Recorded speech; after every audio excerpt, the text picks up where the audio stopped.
আমি আওয়ামী লীগে ফিরে যাওয়ার কথা ভাবছি না। আমি জেলে যাবার পরে কয়েকদিন কেঁদেছি নিজে। তাও আবার আমাকে গুম করে রাখা হচ্ছে 48। আমাকে ক্রস ফায়ার দেবে কি দেবে না নিয়ে বেশ বিতর্ক ছিল। আওয়ামী লীগের কথা বললেন, আমার প্রশ্ন হচ্ছে যে আওয়ামী লীগকে রিফাইন্ড করা সম্ভব কিনা, এটা একটা প্রশ্ন। এই কারণে করছি যে মাহমুদুর রহমান মান্না এই আওয়ামী লীগের সাংগঠনিক সম্পাদক ছিল। এখন যদি রিফাইন্ড আওয়ামী লীগ হয় তাহলে কি মাহমুদুর রহমান মান্নারাই আবার আওয়ামী লীগের দায়িত্ব নেবে কিনা, এটা একটা প্রশ্ন। আওয়ামী লীগের সাথে আপনার কি এমন হয়েছিল যে একজন সাংগঠনিক সম্পাদক শেষ পর্যন্ত আর আওয়ামী লীগে থাকতেই পারলো না, বের হয়ে চলে আসলো? ওই সময়কার আপনার মূল্যায়নটা কেমন? মানে ধরেন আমি যদি এখন বলি না, তাহলে দর্শক শ্রোতা মনে করতে পারেন যে সুযোগ পেয়ে একটা নিজের প্রোপাগান্ডা করে বেড়াচ্ছে। কিন্তু বলি, আমি আওয়ামী লীগ থেকে কোনো ঝগড়াঝাটি করিনি। I didn't make a big news. আমি আওয়ামী লীগ থেকে বেরিয়ে চলে এসেছি, কারণ আমার মনে হয়েছে এই দলটা ডুববে। কেন? লক্ষ্য কারণ দেখাতে পারি, তার অনেকগুলো কারণ তো এখন দৃশ্যমান। আওয়ামী লীগ ঠিক এই পরিণতিতে আসবে তা হয়তো আমি বুঝি নাই, কিন্তু আওয়ামী লীগ যে বড় বড় কথা বলে, আমি যখন আওয়ামী লীগে যোগ দিয়েছিলাম তখন দলের সভাপতি শেখ হাসিনা আমাকে অনেকবার কথা বলার পরে বলেছেন, এত অহংকার করেন, আপনার দলের তো এখন কোনো অস্তিত্ব নেই, বা আপনার দলের তো ফিলসফি নেই, আপনি সমাজতন্ত্র চাইতেন, এখন তো সমাজতন্ত্র নেই। আমি বরঞ্চ বলি ওই জায়গায় না থেকে ওয়েলফেয়ার স্টেটের দিকে আসেন। এই একটা কথা আমার খুব ভালো লেগেছিল। আমার দল কিন্তু এখন ওয়েলফেয়ার স্টেটের কথা বলে, এবং সেই দিকে আমরা নিজেদেরকে গড়ে তোলবার চেষ্টা করছি। তো আওয়ামী লীগ থেকে আমি ঝগড়াঝাটি করে বেরিয়েছি, নিজের মতো চলে এসেছি। আমি আওয়ামী লীগে ফিরে যাওয়ার কথা ভাবছি না। কেন? আমি কিন্তু মনে করি যে আওয়ামী লীগে মাহমুদুর রহমান মান্না আছে, আরও অনেক আমার চেয়ে আরও বেটার লোকজন আছে। তারা যদি আসে তাহলে দলটা পুনর্গঠিত হয়তো হতে পারে, কিন্তু হবে কি এই জন্য যদি বলেন, আমি সেই সম্ভাবনা দেখি না। তার জন্য সবচেয়ে বড় বাধা, কোনো ব্যক্তিগত আক্রমণ করছি না। শেখ হাসিনা আমার নেতা ছিলেন, আমি তাকে মানতাম, অশ্রদ্ধা কোনো দিন করি নাই, কিন্তু রাজনৈতিক বিতর্ক যা আছে তার সাথে যে লড়াই আছে সে লড়াই আমি করেছি। আমি একটু যুক্ত করি মান্না ভাই, আপনি 2 দিন আগে ফেসবুকে লিখেছেন ব্যক্তিগতভাবে তার সঙ্গে সম্পর্ক ছিল, অনেক কথাই হয়েছে, সেই মানুষের এই পরিণতি দেখতে পেলেই হয়তো ভালো হতো, কিন্তু ইতিহাস নির্মম, পাপ বাপকেও ছাড়ে না। আগে কিন্তু এই কষ্ট লাগার জন্য নিজেকেই শাসাই। কেন কষ্ট লাগবে?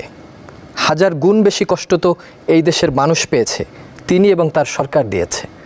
আপনাকেও কি কষ্ট দিয়েছে? আমি জেলে যাবার পরে কয়েকদিন কেঁদেছি নিজে। সেলের মধ্যে একা। আমার খালি মনে হচ্ছে আমি এমন কিছু করিনি না। যতদিন আওয়ামী লীগ ক্ষমতায় ছিল অন্যান্যরা কী করেছেন আমার চোখের সামনে দেখেছি। তো আমি কোনোদিন 5 পয়সার বেনিফিটের জন্য তার কাছে যাইনি। উনি জানেন আমি কি পারি না। সেই মানুষ আমাকে জেলে দিতে পারেন, এবং তাও আবার আমাকে গুম করে রাখা হচ্ছে 48। মানে বাইরে বেরিয়ে এসে শুনেছি যে আমাকে ক্রস ফায়ারে দেবে কি দেবে না নিয়ে বেশ বিতর্ক ছিল। তারপর যাই হোক সামাও সিদ্ধান্তটা হয়নি ক্রস ফায়ারে দেওয়ার, আমি বেরিয়ে এসেছি। উনি এতদূর ভাবতে পারলেন কীভাবে?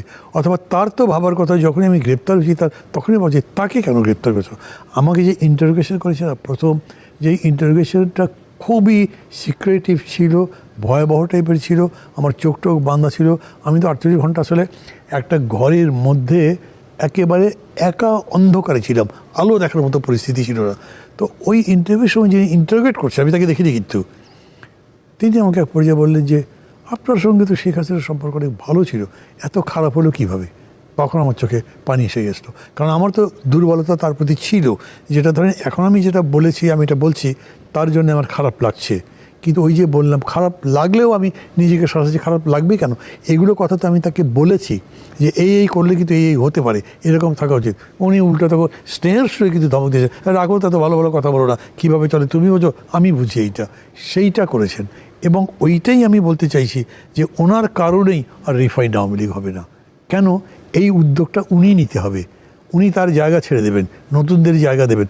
অত বড় মহানুভবতা, বদান্যতা আমি তার মধ্যে কখনো দেখিনি। বলবার সময় বলেন, আমি মানে অনেক বড় মানুষকেই এরকম দেখেছি যারা কথা বলেন বড় কিন্তু কাজে কখনোই বড় নন। এবং বড় কাকে বলে? আপনার সেই বিশেষ সময়ে তো আপনি দেখাবেন যে আপনি আসলে কত বড় হতে পারেন, আপনার হৃদয় কত উদার হতে পারে, আপনি কত বেশি অ্যাকোমোডেটিভ হতে পারেন। কিন্তু এই রকম আমি ওনার মধ্যে দেখিনি। মানে শেষ সময়টাও দেখেন, আর্মি এয়ারফোর্স ডেকে বলছে যত লোক মারে মরুক, আমি ক্ষমতায় থাকতে চাই। আমি শুনেছি, এখন তো এটা প্রায় প্রমাণিত, যেভাবে গলাগুলি হয়েছে, যেভাবে মানুষগুলো মারা গেছে, এবং কত নিদারুণ নির্মম করুণ মৃত্যু একটা। এগুলো কি উনি জানেন না? এগুলো তো করেছেন। ওই মানুষটা যে আবার বদলাবে, হ্যাঁ হতে পারে। আপনার একদম অনুশোচনার আগুনে জ্বলে জ্বলে পুড়ে পুড়ে মানুষ হয়তো রিফাইন্ড হয়। ওনার এরকম কোনো প্রবণতা তো নেই, এখন পর্যন্ত এটা দেখি নেই।